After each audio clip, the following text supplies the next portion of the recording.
تو دوستوں السلام علیکم ورحمۃ اللہ وبرکاتہ۔ امید ہے آپ لوگ خیریت سے ہوں گے۔ اللہ پاک پروردگار آپ لوگوں کو ہمیشہ خوش اور صحت مند رکھے، آمین۔ رب یسر ولا تعسر وتمم بالخیر۔ اے میرے رب یسر، اے میرے رب، یسر یعنی آسان فرما، اے میرے رب آسان فرما، وامانے اور لامانے نہیں، ولا تعسر اور مشکل نہ فرما، وامانے اور وتمم بالخیر، وتمم مکمل فرما، بالخیر خیر کے ساتھ۔ تو دوستوں یہ ویڈیو ہمارے نبی محمد صلی اللہ علیہ وسلم سرکار دو عالم کی زندگی پر بننے والی سیریز ویڈیو کا یہ پہلا ایپیسوڈ ہے، جس کا نام محمد صلی اللہ علیہ وسلم سب کے لیے ہے، یعنی قسط نمبر 1۔ اس سے پہلے کہ ہم سرکار دو عالم صلی اللہ علیہ وسلم کی سیرت مبارکہ یعنی آپ صلی اللہ علیہ وسلم کی پوری زندگی کو سمجھنا اور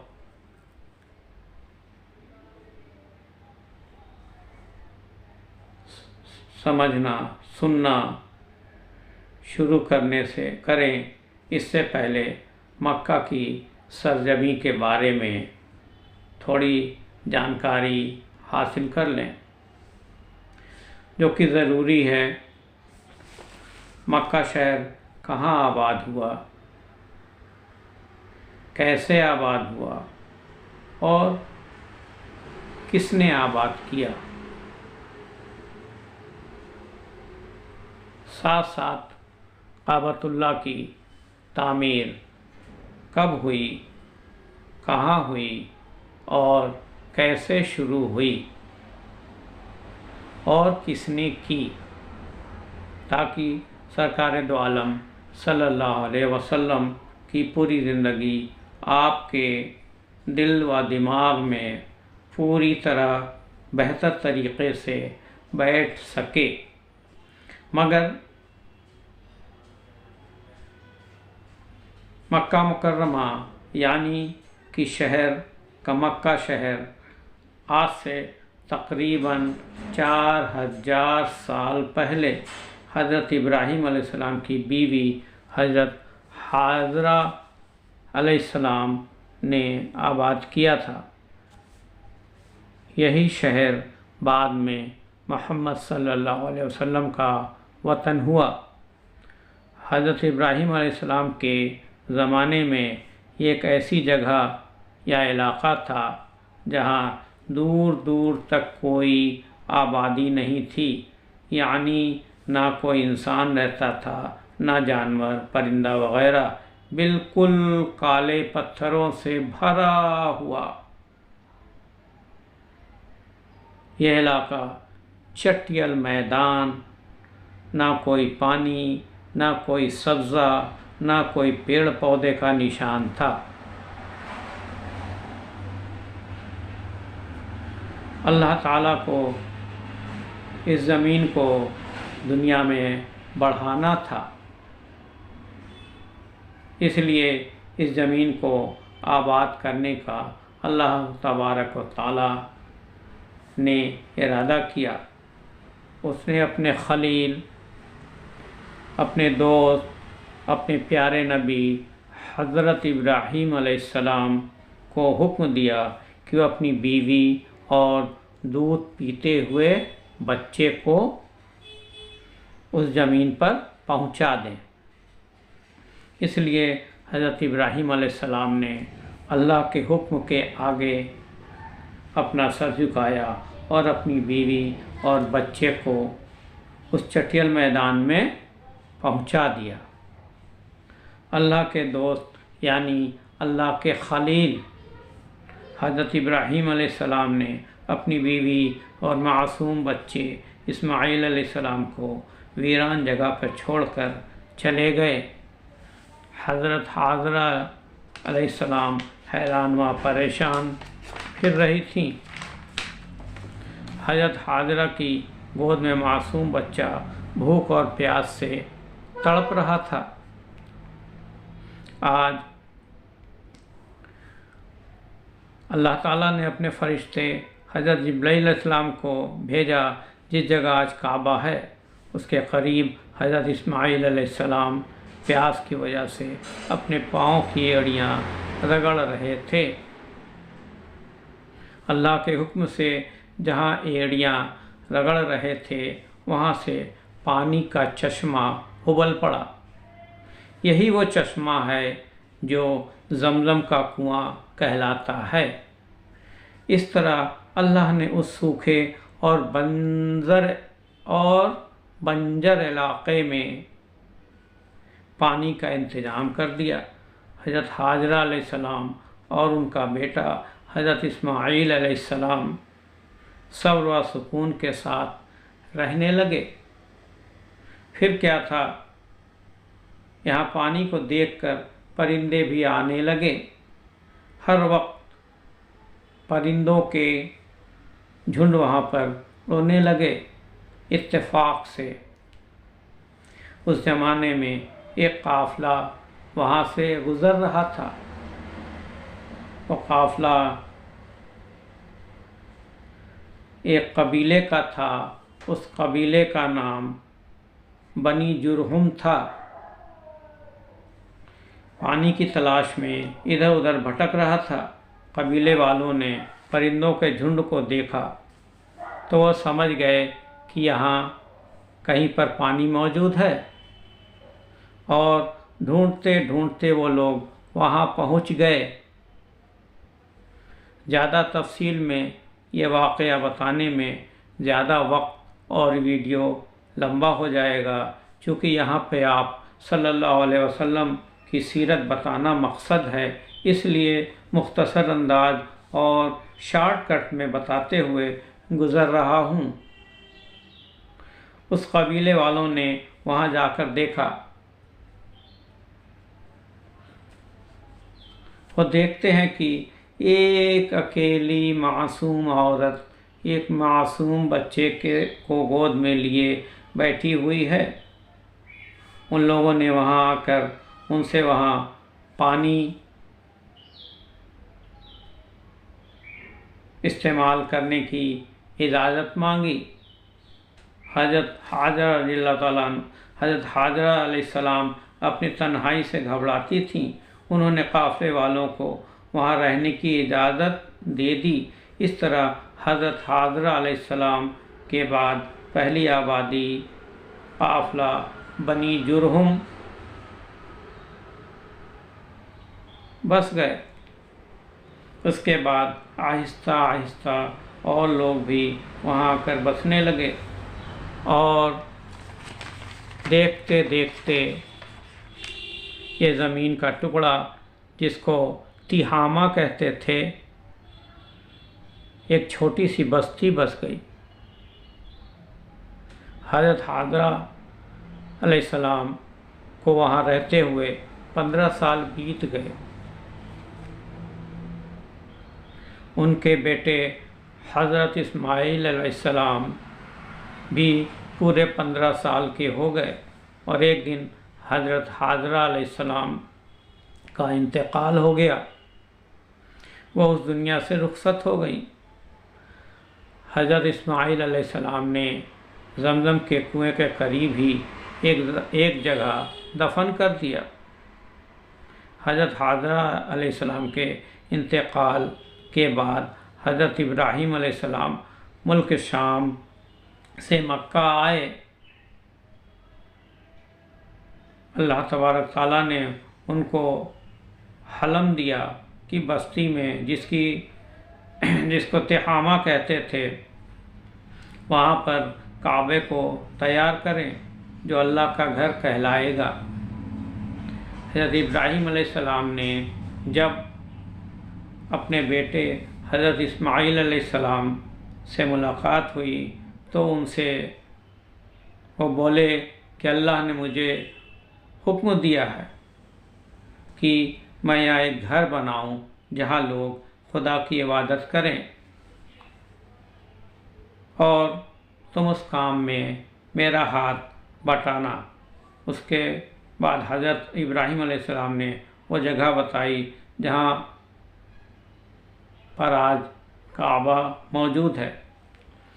حضرت اسماعیل علیہ السلام نے فوراً اپنے باپ کا حکم مانا اور تعمیر کے لیے پتھر وغیرہ اکٹھا کرنے لگے،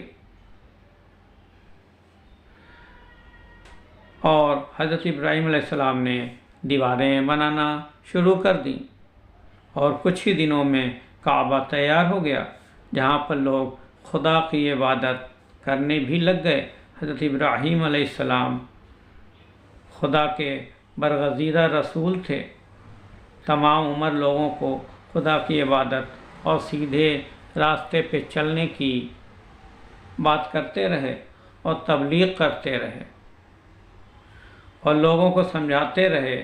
کعبہ کی تعمیر کے بعد حضرت ابراہیم علیہ السلام کا بھی انتقال ہو گیا۔ اللہ تعالیٰ نے اس کے بعد حضرت اسماعیل علیہ السلام کو نبی بنا دیا۔ حضرت اسماعیل علیہ السلام نے لوگوں کو خدا کے ایک ہونے کا پیغام دیا اور صحیح اور سچی بات لوگوں تک پہنچائی۔ اس طرح مکہ میں حضرت اسماعیل علیہ السلام کا سب سے سچا مذہب پھیلنے لگا، اور اللہ تعالیٰ نے لوگوں کے دلوں میں اپنے پاک گھر کی محبت اور عزت ڈال دی۔ بہت جلدی اس کی دور دور تک شہرت ہو گئی، اشتہار یعنی ایڈورٹائز ہو گئی۔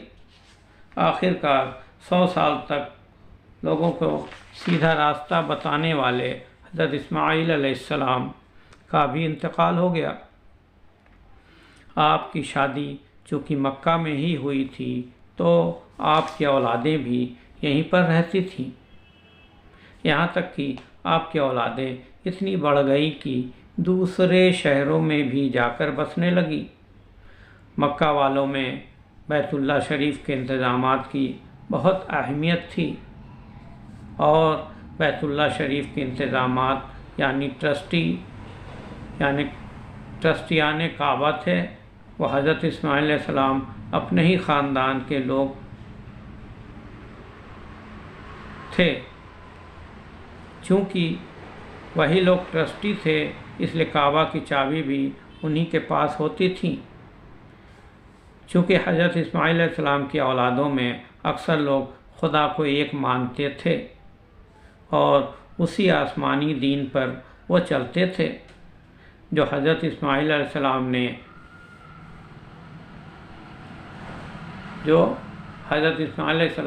لے کر آئے تھے۔ لیکن جیسے جیسے وقت گزرتا گیا ویسے ویسے دین میں نئی نئی باتیں بننے لگیں، یہاں تک کہ کعبے کے ارد گرد جو پتھر پڑے ہوئے تھے یا کعبے کو لگے ہوئے تھے، لوگ کعبے کی وجہ سے ان پتھروں کی بھی عظمت و عزت کرنے لگے۔ اس طرح آہستہ آہستہ یہ عزت اتنی بڑھ گئی کہ لوگ ان پتھروں کو اپنے ساتھ رکھنے لگے، اور اسماعیل علیہ السلام کی جو اولادیں تھیں، ان کی نسلیں تھیں جو دوسرے شہروں میں بھی رہتی تھیں، وہ لوگ اس پتھر کو تبرک سمجھ کر اپنے ساتھ لے جانے لگے، ان پتھروں کی عزت و عظمت کرنے لگے جتنی وہ کعبہ کی اور حجر اسود کی کرتے تھے۔ تو پھر آنے والی اولادیں چونکہ ایڈوانس ہوتی ہیں، انہوں نے ان پتھروں کی عزت اپنے باپ داداؤں سے بھی زیادہ کرنے لگے۔